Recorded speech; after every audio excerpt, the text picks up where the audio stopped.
دیکھیے عزیز طلبہ، الاستاذ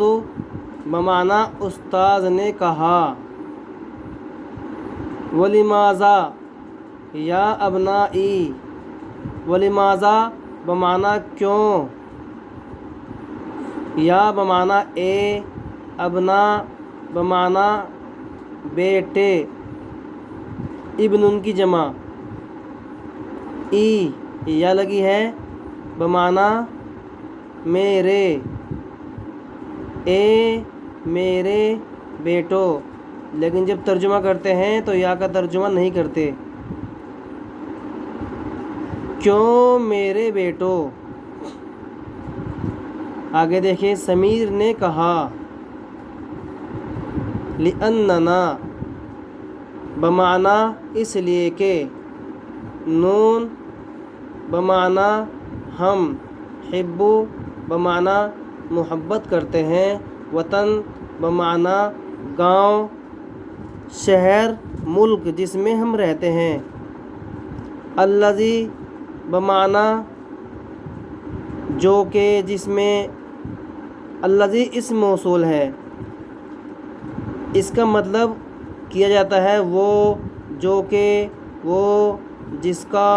وہ، جس کے لیے،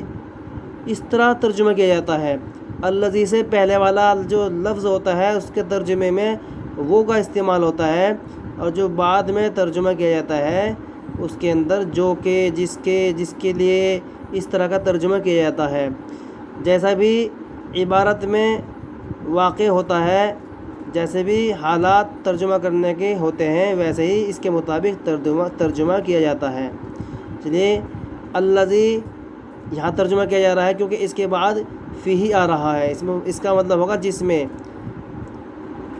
الذی جس میں،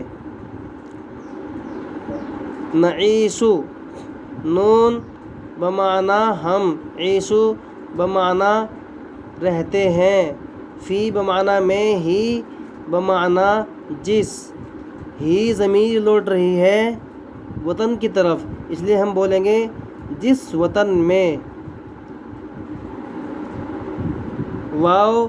بمعنی اور، یعیشو بمعنی رہتے ہیں، فی بمعنی میں، ہی بمعنی جس، ہی ضمیر لوٹ رہی ہے وطن کی طرف، اس لیے بولیں گے جس وطن میں۔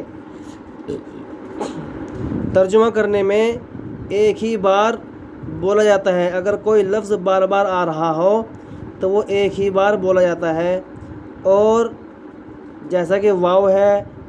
واو بمعنی اور ہوتا ہے، یہاں بار بار واو آ رہا ہے، یہ واو ہے، اور یہاں واو ہے، اور یہ واو ہے، جتنی بھی واو ہیں، کیونکہ یہ عربی ادب ہوتا ہے کہ ایک بار شروع میں اور بول دیتے ہیں اور سب سے آخر والے میں اور بولتے ہیں، یہ ادب ہے، باقی سب ایسے بولتے ہیں۔ دیکھیے، اہل بمعنی گھر والے، پریوار، اپنا اہل و عیال، واو بمعنی اور، اقارب بمعنی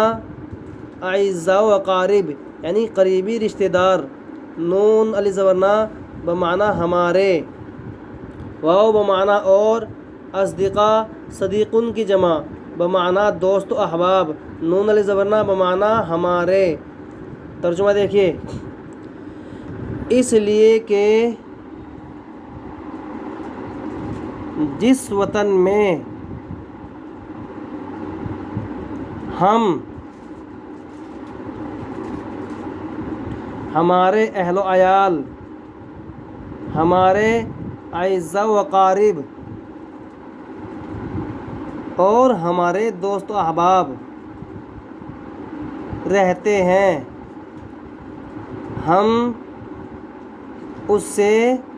محبت کرتے ہیں۔ عزیز طلبہ، بس اس ویڈیو میں اتنا ہی، ابھی سبق پورا نہیں ہوا آپ کا، آگے کا سبق اگلی ویڈیو میں دیکھیے۔